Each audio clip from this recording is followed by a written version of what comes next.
अवधूत चिंतन श्री गुरुदेव दत्त श्री स्वामी समर्थ महाराज की जय. श्री स्वामी समर्थ. अत्रि मुनीची पत्नी अनुसया ही अत्यंत पतिव्रता व स्वाध्वी स्त्री होती. ती आश्रमात पतीच्या सानिध्यात राहून पतीची उत्तम प्रकारे सेवा करीत असे. तसेच आश्रमात येणाऱ्या प्रत्येक अतिथीचे मोठ्या प्रमाणे व आदराने स्वागत करीत असे. वेळोवेळी आलेला पाहुणा अनुसयेच्या आश्रमातून कधीही उपाशी पोटी गेला नाही किंवा खाली हाताने गेला नाही. तिचा हा आचार पाहून प्रत्यक्ष सूर्यदेव सुद्धा तिच्या पुढे शीतल होई, पवन तिच्या पुढे नम्र होई, एवढा तिच्या पतिव्रतेचा प्रभाव होता.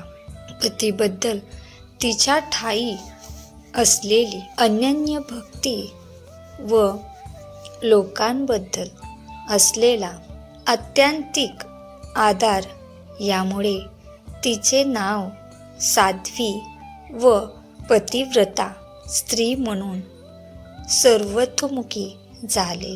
ही वार्ता अर्थात नारद मुनीच्या सुद्धा कानावर पडली. त्यांनी ही वार्ता वैकुंठाला जाऊन ब्रह्मा, विष्णू, महेश यांच्या पत्नी सावित्री, लक्ष्मी, पार्वती यांना सांगितले. तेव्हा साहजिकच त्यांना या अनुसूयेबद्दल मत्सर वाटू लागला. ही अनुसया या कंचित मानव व आपण देवी.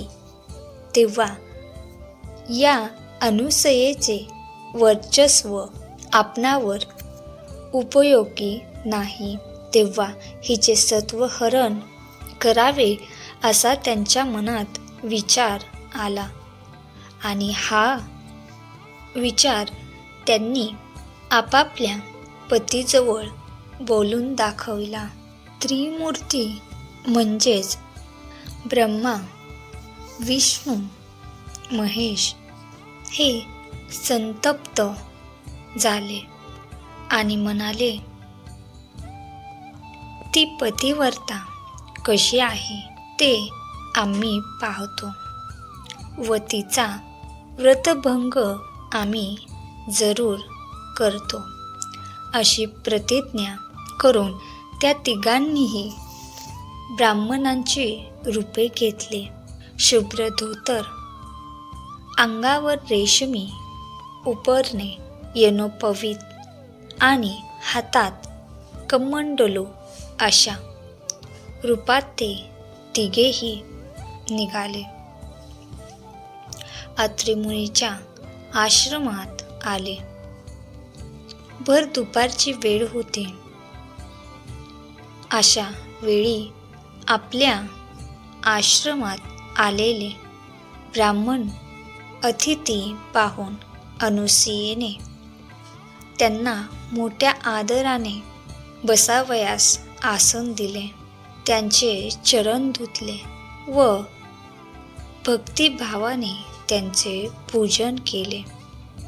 त्यांना पाटावर बसवून जेवण वाढले. पण तिला अतिथी म्हणाले, आम्हास विवस्त्र होऊन अन्न वाढावे. आसनी बैसता सत्वर म्हणती शुद्धा लागली फार. नग्न होऊनी निर्धार इच्छा भोजन देईचे. हे ऐकताच अनुसया चिंतन करीत मनात म्हणाली, हे कोणी सामान्य साधू नाहीत, तर हे माझे सत्व पाहण्याकरिता आले आहेत. यास जर बिनमुख पाठविले तर माझ्या सत्वाची हानी होईल. माझे मन निर्मळ आहे, शिवाय माझ्या पतीचे तप सामर्थ्य माझ्या मागे आहे, असा विचार करून अनुसया तात्काळ घरात गेली.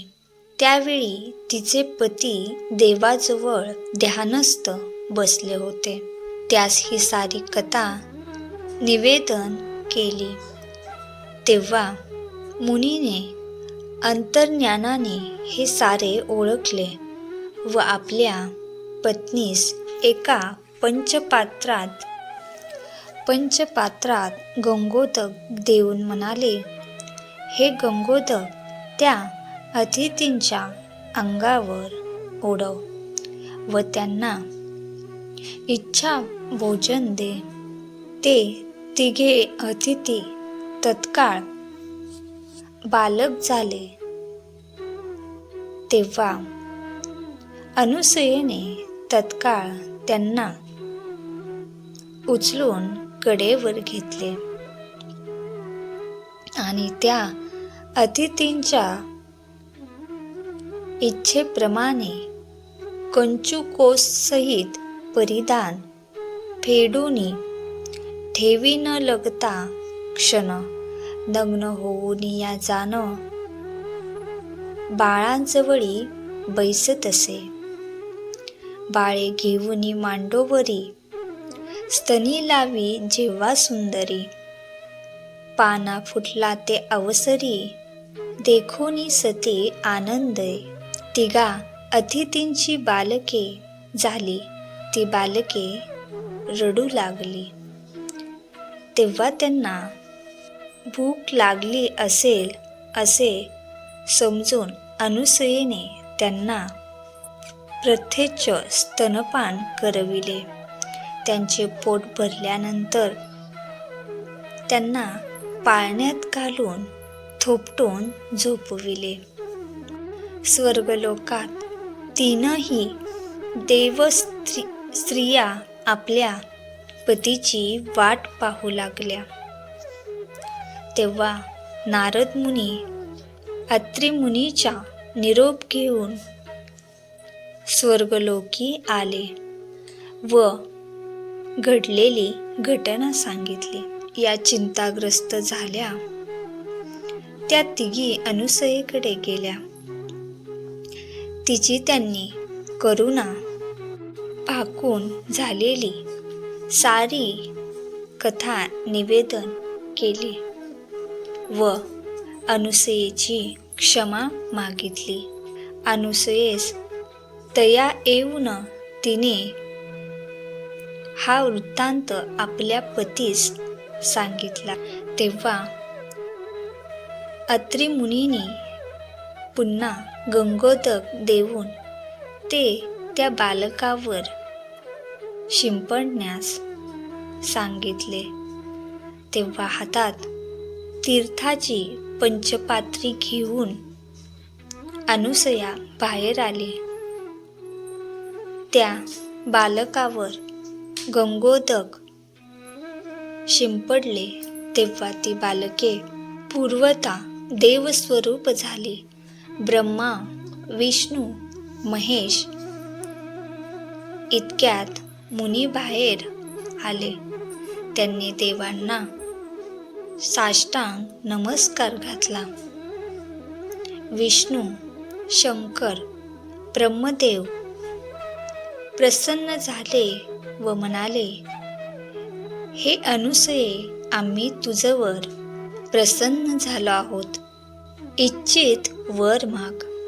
तेव्हा अनुसयेने तिघे बालक ब्रह्मा, विष्णू, महेश माझ्या घरी 3 मूर्ती स्वरूप होऊन पुत्राप्रमाणे राहू देत, असा वर मागितला. तेव्हा तथास्तु असे म्हणून देव अंतर्धान पावले. अशा तऱ्हेने मार्गशीर्ष शुक्ल चतुर्दशीच्या दिवशी दत्तात्रयाचा जन्म झाला. तीन शिरे 6 हात आणि तेजस्वी अंग कांतीचे ते बालक पाहून सती अनुसयेला अत्यानंद झाला. ती पतिव्रता स्त्री खरोखर धन्य होय. तेव्हापासून आजतागायत मार्गशीर्ष शुक्ल पौर्णिमेला षष्ठदशकाली दत्त जयंतीचा उत्सव प्रतिवर्षी साजरा होतो.